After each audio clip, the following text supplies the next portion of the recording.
हमारे इस चैनल प्रीतम सर विक्रम वंश के इस वीडियो में जो क्लास 11th का बेसिक कंसेप्ट ऑफ केमिस्ट्री चल रहा था उसका अभी तक हमने 2 पार्ट देखे जिनमें कुछ बेसिक चीज़ों को बताया गया। आज की इस वीडियो में हम लोग उससे आगे की चीज़ों को पढ़ेंगे। अभी तक हमने रसायन विज्ञान, उसके प्रकार, पदार्थ, पदार्थों के प्रकार, अवस्था, तत्व, यौगिक, मिश्रण, ठोस, द्रव, गैस, इन सभी चीज़ों के बारे में पढ़ा। अब हम लोग आज स्टार्ट करते हैं परमाणु और अणु के बारे में। परमाणु और अणु के बारे में। परम अणु, परमाणु को यदि तोड़ा जाए तो ये बनता है परम प्लस अणु, और परम का मतलब होता है अत्यंत सूक्ष्म और अणु का मतलब होता है कण। किसी पदार्थ के सबसे छोटे कण को क्या कहते हैं? तो परमाणु कहते हैं। अणु भी एक छोटा कण होता है, यह सूक्ष्म कण होता है और यह अत्यंत सूक्ष्म कण होता है। अर्थात परमाणु जो होता है अणु से भी छोटा होता है। परमाणु को हम लोग कैसे परिभाषित करते हैं? किसी पदार्थ का वह छोटा कण जो स्वतंत्र अवस्था में नहीं पाया जाता परंतु रासायनिक अभिक्रियाओं में भाग लेता है। यह स्वतंत्र इसलिए नहीं होता कि यह जब तक अपने अस्थायित्व को प्राप्त नहीं करता तब तक यह लगातार गति करते रहता है। अस्थायित्व मतलब अपने अष्टक को पूर्ण करके स्थिर नहीं हो जाता। अक्रिय गैसों के सिर्फ परमाणु जो होते हैं वे स्वतंत्र अवस्था में पाए जाते हैं, अन्य सभी तत्वों के परमाणु स्वतंत्र अवस्था में नहीं पाए जाते हैं। अणु किसी पदार्थ का वह छोटा कण जो स्वतंत्र अवस्था में रहता है परंतु रासायनिक अभिक्रियाओं में भाग नहीं लेता। यह रासायनिक अभिक्रिया में भाग क्यों नहीं लेता? तो जब परमाणु के मिलने से अणु बनता है, परमाणुओं के मिलने से अणु बनता है तो ये अपने अस्थायित्व को प्राप्त कर लेता है। इसे किसी अन्य की आवश्यकता नहीं होती, इसलिए यह रासायनिक अभिक्रियाओं में भाग नहीं लेता है, जबकि यह स्वतंत्र अवस्था में रहता है। ऐसा पहले कहा गया था डाल्टन सर के द्वारा, जिन्होंने परमाणु की खोज की, कि परमाणु अविभाज्य होते हैं, परमाणु को नहीं तोड़ा जा सकता है। एक समान तत्व के सभी परमाणु भार, आयतन, गुण में एक समान होते हैं। अलग अलग तत्वों के परमाणु जो होते हैं भिन्न गुण, आकार और क्रिया में अलग अलग प्रकार के होते हैं। परंतु बाद में जब वैज्ञानिकों के द्वारा इलेक्ट्रॉन, प्रोटॉन और न्यूट्रॉन और अन्य छोटे छोटे कणों की खोज हो गई तो डाल्टन की यह अवधारणाएं गलत साबित हो गई। अब देखेंगे अणु के प्रकार। अणु 2 प्रकार के होते हैं। एक होते हैं तात्विक अणु, एलिमेंट्री मॉलिक्यूल, और एक होते हैं यौगिक अणु। नाम में है तात्विक अणु मतलब तत्वों के अणु, और यौगिक मतलब यौगिक के अणु। वैसे अणु जो एक ही प्रकार के तत्वों के परमाणु के मिलने से बनते हैं। वैसे अणु जो एक ही प्रकार के तत्वों के परमाणुओं के मिलने से बनते हैं उन्हें तात्विक अणु कहा जाता है, और अलग अलग तत्वों के परमाणुओं के मिलने से बने अणु को यौगिक अणु।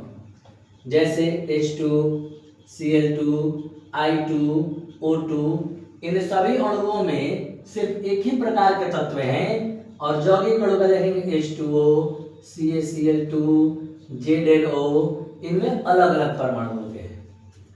तो ये हमारे हैं अणु और परमाणु। इसके बाद हम लोग पढ़ेंगे परमाणु द्रव्यमान। परमाणु द्रव्यमान क्या होता है? Atomic mass.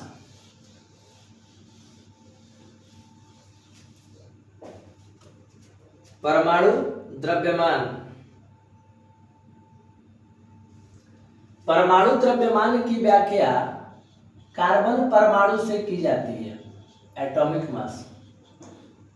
परमाणु द्रव्यमान किसी परमाणु का वह संख्या है जो यह बताता है कि वह कण कार्बन 12 के C12 के 12 ग्राम से कितना गुणा है। एटॉमिक मास किसी भी एटम का वह भार होता है, वह संख्या होता है जो वह बताता है कि C12 के 12 ग्राम से वह कितना गुणा है। चूंकि परमाणु द्रव्यमान काफी छोटा मात्रक होता है, इसलिए इसे व्यक्त करने के लिए परमाणु द्रव्यमान इकाई का प्रयोग किया जाता है। ठीक है, परमाणु द्रव्यमान को मापने वाले छोटे यंत्र, जो छोटा मापक है, उसे क्या कहते हैं हम लोग? परमाणु द्रव्यमान इकाई, जिसे कहा जाता है एटॉमिक मास यूनिट। अब जब किसी भी परमाणु के द्रव्यमान को हम लोग ग्राम के रूप में व्यक्त करते हैं तो उसे ग्राम परमाणु द्रव्यमान कहा जाता है। जैसे सामान्य तौर पर देखा जाए तो इसको तो शॉर्ट में लिखते हैं AMU और इसको लिखते हैं G में।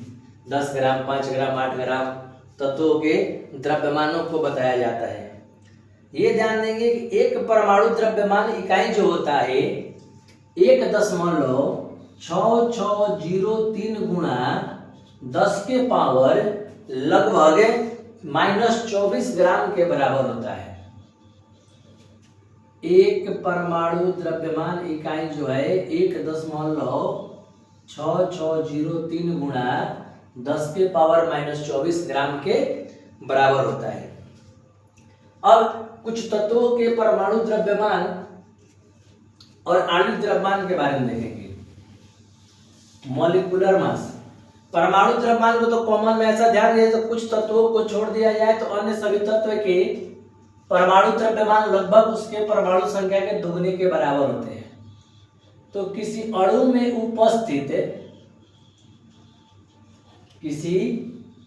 में उपस्थित परमाणुओं के द्रव्यमानों के योगफल को आणविक द्रव्यमान कहलाता है या कहा जाता है। किसी अणु में जो जो परमाणु उपस्थित हैं उन सभी परमाणुओं के द्रव्यमान को जब एक साथ जोड़ दिया जाता है तो आणविक द्रव्यमान ज्ञात होता है। जैसे ध्यान देंगे H2O, हाइड्रोजन का एटॉमिक नंबर 1, तो इसका मास भी 1 होता है, 2 परमाणु है। ऑक्सीजन का 1 परमाणु है तो 1 गुना 16 तो हो जाएगा 2 + 16 = 18।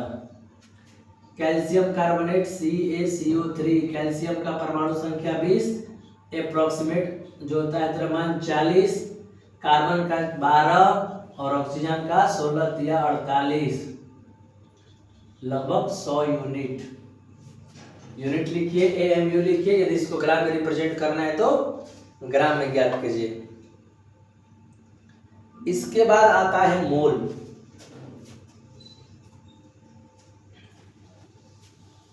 इसके बाद हम लोग पढ़ेंगे मोल।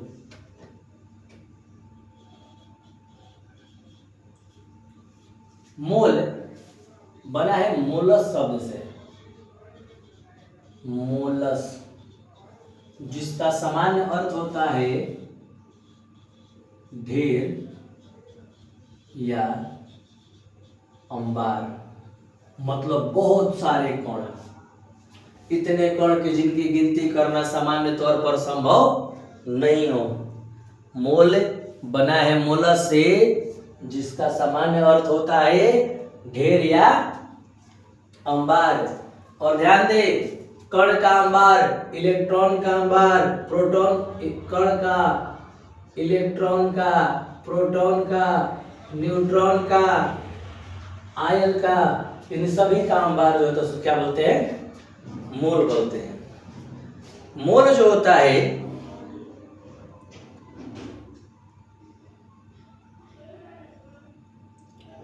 मोल एक प्रकार का रासायनिक मात्रक है जिसके बारे में सबसे पहले 1896 ईस्वी में ओस्टवाल्ड नामक वैज्ञानिक ने बताया था।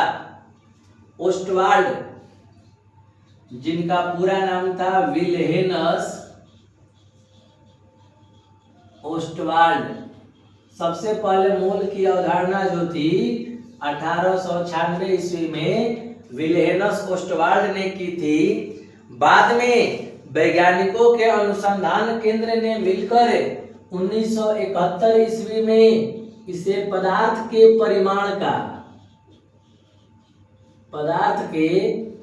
परिमाण के मात्रक के रूप में व्यक्त किया और इसका संकेत मोल दिया गया। क्या दिया गया? मोल दिया गया। अब मोल की परिभाषा यह समझेंगे कि मोल की परिभाषा होती क्या है। कार्बन 12 के C12 के 12 ग्राम में उपस्थित C12 के 12 ग्राम में उपस्थित कणों की संख्या को एक मोल कहा जाता है और उसमें उपस्थित कण की संख्या जो होती है 6.022 गुणा 10 के पावर 23। C12 के 12 ग्राम में उपस्थित कणों की संख्या को एक मोल कहा जाता है और वे कण कितने होते हैं तो 6.022 गुणा 10 के पावर 23। अब यह एक संख्या होता क्या है तो ध्यान देंगे कि 6.022 गुणा 10 के पावर 23 कण जो होते हैं ये बराबर होता है एक मोल के। और किसी तत्व का परमाणु द्रव्यमान या आणविक द्रव्यमान बराबर होता है एक मोल के। देखा जाए तो जो गैसीय पदार्थ होते हैं उनके एक मोल का आयतन होता है 22.4 लीटर। ध्यान देंगे ये सारे एक मोल जो होता है 6.022 गुणा 10 के पावर 23 कण के बराबर होता है। सामान्य ताप और दाब पर गैसों के लिए देखा जाए तो एक मोल का आयतन 22.4 लीटर होता है। किसी अणु या परमाणु का जो द्रव्यमान होता है वह एक मोल के समान होता है। एक मोल को एमिडियो एवोगाड्रो के समान में इस संख्या को एवोगाड्रो संख्या भी कहा जाता है। एवोगाड्रो संख्या या एवोगाड्रो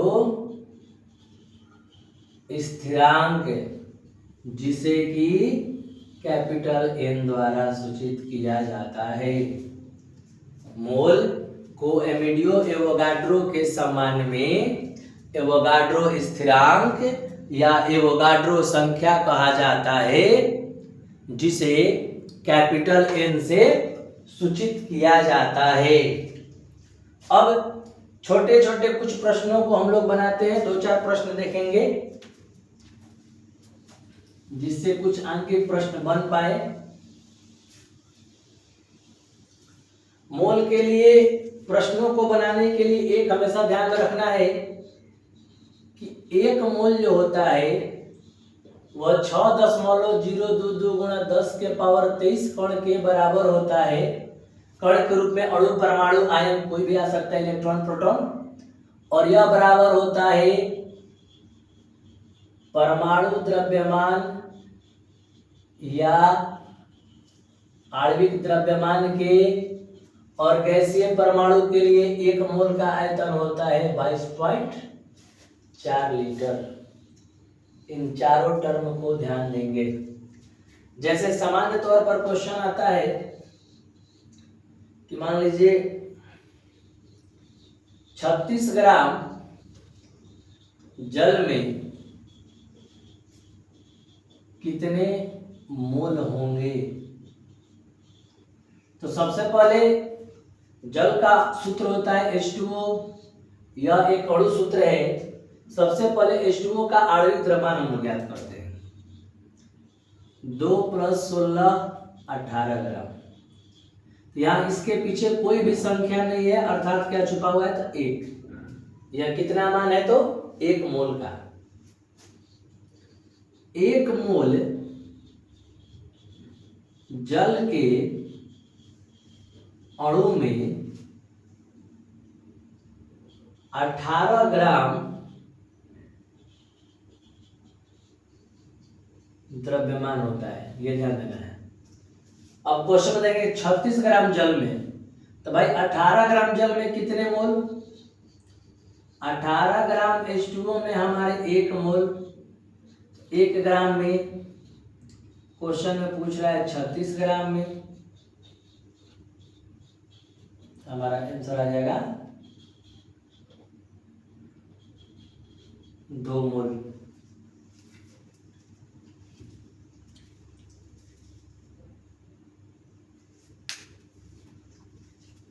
एक और क्वेश्चन देखते हैं।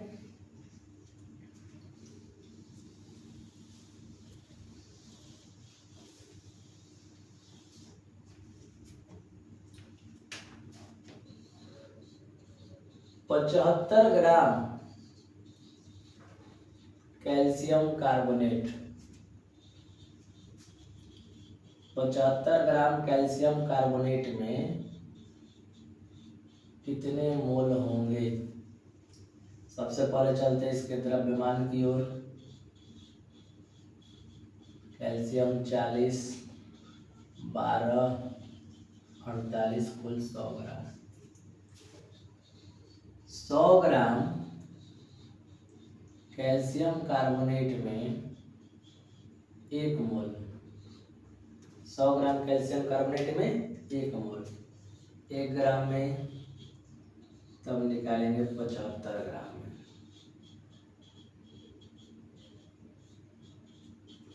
कितना मोल? 3/4 मोल।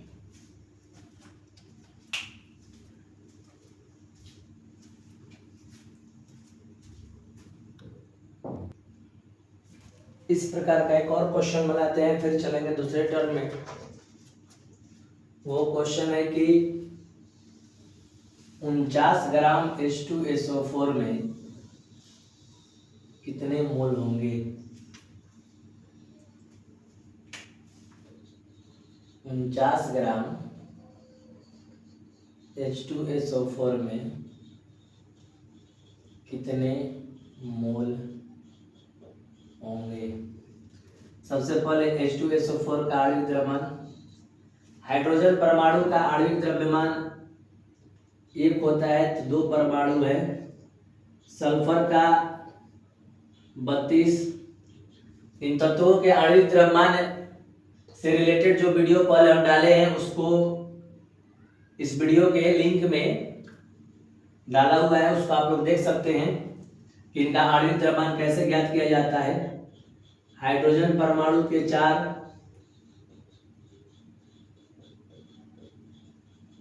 तो 98 ग्राम। 49 ग्राम H2SO4 में तो 98 ग्राम H2SO4 में 1 मोल, 1 ग्राम में, और उसके बाद कितना है 49, 49 ग्राम में।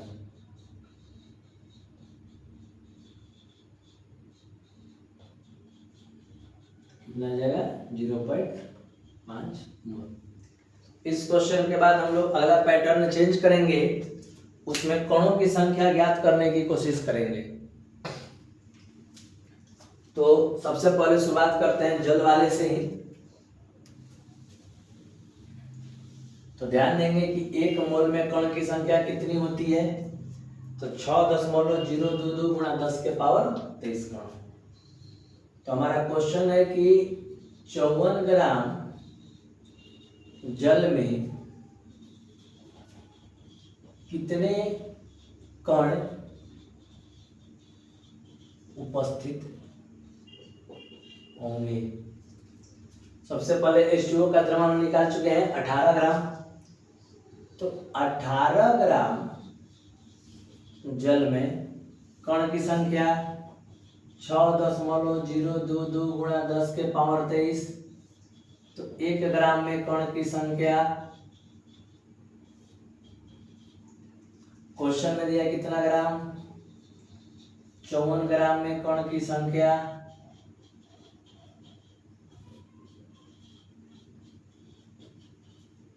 18, 54, 6 गुणा करेंगे 6.022 गुणा 3 गुणा 10 के पावर 23, 6, 6, 0 और 18 गुणा 10 के पावर 23। इसी पर आधारित एक दो क्वेश्चन और हम लोग बनाते हैं।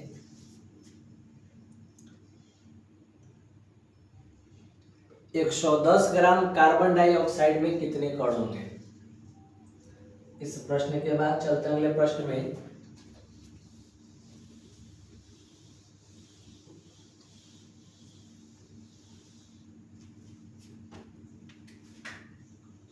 क्वेश्चन है 110 ग्राम कार्बन डाइऑक्साइड में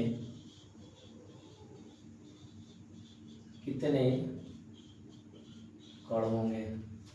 सबसे पहले हम लोग कार्बन डाइऑक्साइड का द्रव्यमान ज्ञात करते हैं। इसका 12 और 32 44 ग्राम।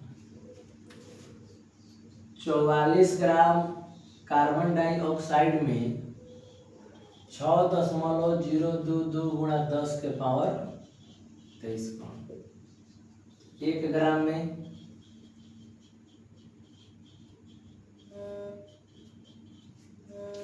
अब उसके बाद हम लोग देखते हैं कितना है। तो 110 ग्राम में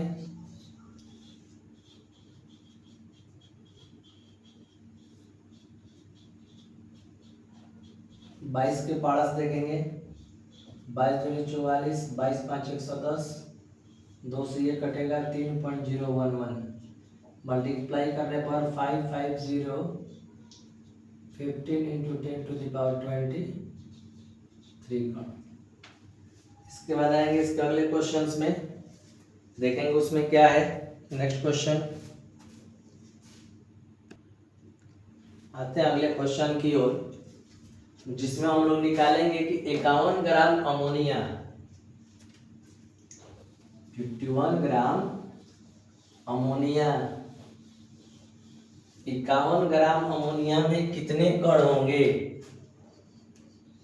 51 ग्राम अमोनिया में कितने कण होंगे। तो नाइट्रोजन का 14 और हाइड्रोजन का 3 17 ग्राम NH3 होता है 1 मोल। तो उसमें कण 6.022 गुणा 10 के पावर 23 कण। 1 ग्राम में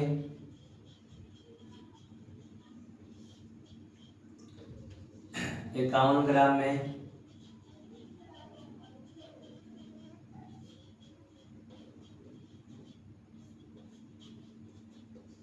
3 दूनी 6 और 6 18।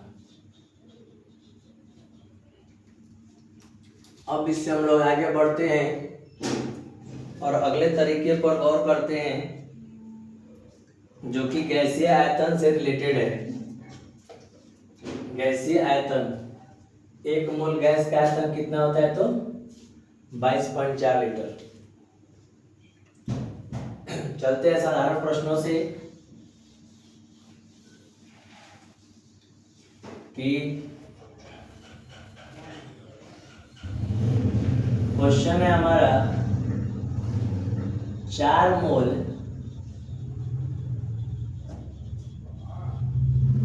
ऑक्सीजन का आयतन कितना होगा। तो 1 मोल का आयतन कितना होता है 22.4 मोल। 1 मोल का आयतन होता है 22.4 लीटर। तो 4 मोल का 22.4 गुणा 4 कितना लीटर। अब इसमें अगले क्वेश्चन की ओर आते हैं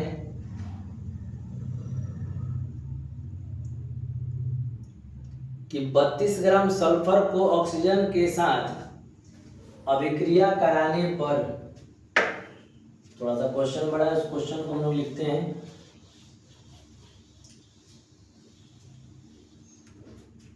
32 ग्राम सल्फर को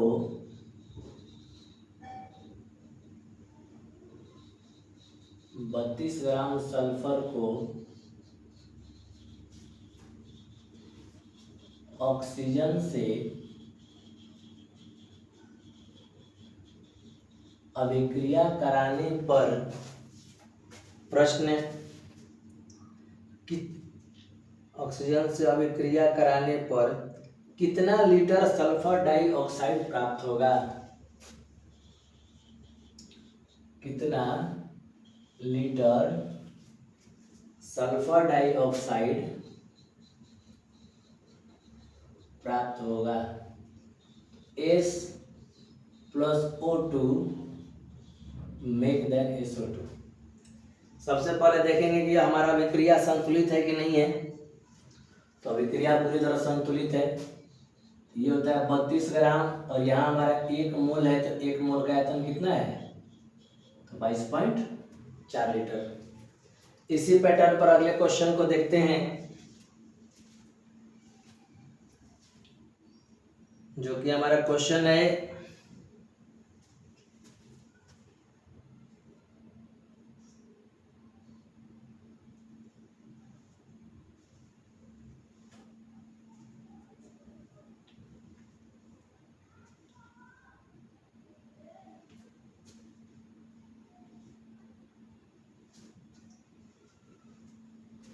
144 ग्राम हाइड्रोक्लोरिक अम्ल के विघटन से,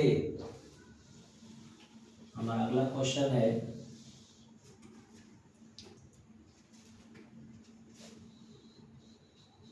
144 ग्राम हाइड्रोक्लोरिक अम्ल के विघटन से कितना लीटर हाइड्रोजन गैस प्राप्त होगा? कितना लीटर हाइड्रोजन गैस प्राप्त होगा? सबसे पहले अभिक्रिया को समीकरण रूप में देते हैं। HCl जब ब्रेक डाउन हो रहा है तो बनेगा H2 प्लस Cl2। इसको संतुलित करते हैं तो यहाँ पर 2 हो जाएगा और इसका सबसे पहले आणविक द्रव्यमान निकालते हैं। हाइड्रोजन का 1 और क्लोरीन परमाणु का सामान्य द्रव्यमान 35 का प्रयोग करते हैं तो 2 गुणा हो जाएगा 36 दूनी 72 ग्राम। और 72 ग्राम से यहाँ पर 1 मोल बन रहा है। यहाँ कितना हाइड्रोजन? 1 मोल। तो 72 ग्राम HCl के विघटन से 1 मोल H2 प्राप्त होता है। 1 ग्राम के विघटन से 1/72 मोल, 144 ग्राम के विघटन से 1 मोल लीटर आयतन निकालना, 1 मोल H2 प्राप्त होता है। 1 मोल कहने का मतलब कि 72 ग्राम HCl से 22.4 लीटर H2 प्राप्त होता है। हमें निकालना है किसी में, उसका आयतन निकालना है लीटर में, मोल नहीं निकालना है। 1 ग्राम से 22.4 बटा में 72, तो 44 ग्राम से 22.4 बटा में 72 गुणा 144 हो जाएगा 44.8 लीटर। और क्या हो जाएगा? 44.8 लीटर।